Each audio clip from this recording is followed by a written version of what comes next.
Megastar Chiranjeevi, power star Pawan Kalyan, mega power star Ram Charan ఈ ముగ్గురు ఒకే వేదిక మీద కలవబోతున్నట్లుగా ప్రచారం జరుగుతోంది.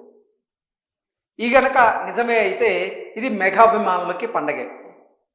మెగాస్టార్ చిరంజీవి హీరోగా, నయనతార హీరోయిన్గా, అనిల్ రావుపూడి దర్శకత్వంలో అత్యంత ప్రతిష్టాత్మకంగా తెరకెక్కిన చిత్రమే మనశంకర వరప్రసాద్ గారు.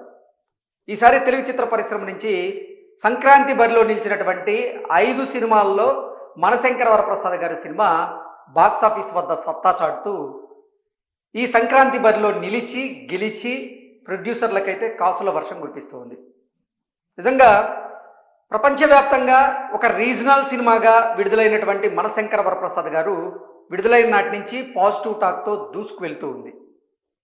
2 తెలుగు రాష్ట్రాల్లోనూ, ఓవర్సీస్లోనూ, అలాగే అన్ని చోట్ల అంటే విడుదలైన అన్ని చోట్ల కూడా ఈ సినిమా మంచి పాజిటివ్ బజ్తో అయితే దూసుకు వెళ్తూ ఉంది. కలెక్షన్ల పరంగా రికార్డులను అయితే సృష్టిస్తూ ఉంది. చిరంజీవి గారి సినీ ప్రస్థానంలో ఇప్పటి వరకు కలెక్షన్ల రూపంలో అలాగే టికెట్ల విషయంలో కొన్ని కొత్త రికార్డ్స్ని ఈ సినిమా క్రియేట్ చేసింది అనేటువంటి వార్తలు కూడా మనం చూసాం. బుక్ మై షో వేదికగా మొదటి 5 రోజుల్లో 3 మిలియన్ టికెట్లు తెగినట్లుగా అదొక రికార్డుగా ఈ సినిమాకి అయితే ఒక గుర్తింపు అయితే రావడం జరిగింది.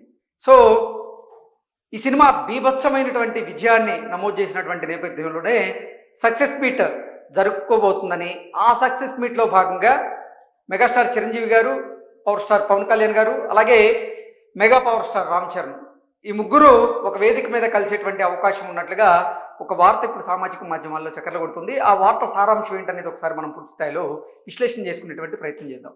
ప్రస్తుతం దుబాయ్లో ఉన్నటువంటి కొణిదల చిరంజీవి గారు ఇండియా వచ్చాక భారీ సక్సెస్ మీట్ ఉండబోతుంది అన్నట్లుగా దేవిప్రియ అని ఈయన తెలుగు చిత్ర పరిశ్రమలో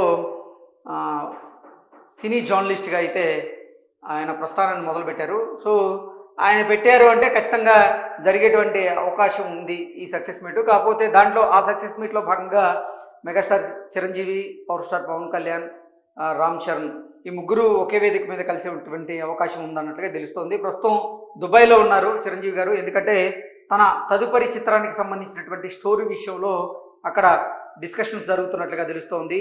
ఆ సినిమా మెగాస్టార్ చిరంజీవి 158వ సినిమాగా తెరకెక్కబోతోంది. దాంట్లో మెగాస్టార్ చిరంజీవి గారి కూతురిగా కృతి శెట్టి కూడా నటిస్తున్నట్లుగా కొన్ని వార్తలు అయితే వస్తున్నాయి. సో మొత్తం మీద చూసుకున్నట్లయితే దుబాయ్ నుంచి చిరంజీవి గారి తిరిగి వచ్చాక ఎట్టి పరిస్థితుల్లో మనశంకర వరప్రసాద్ గారు ఈ సినిమాకి సంబంధించినటువంటి సక్సెస్ మీట్ జరిగేటువంటి అవకాశం ఉందని, ఆ సక్సెస్ మీట్లో భాగంగానే ముగ్గురు ఒక వేదిక మీద కలిసేటువంటి అవకాశం ఉందన్నట్లుగా ఈ వార్త సారాంశంగా అయితే మనం పూర్తి స్థాయిలో విశ్లేషణ చేసుకోవచ్చు.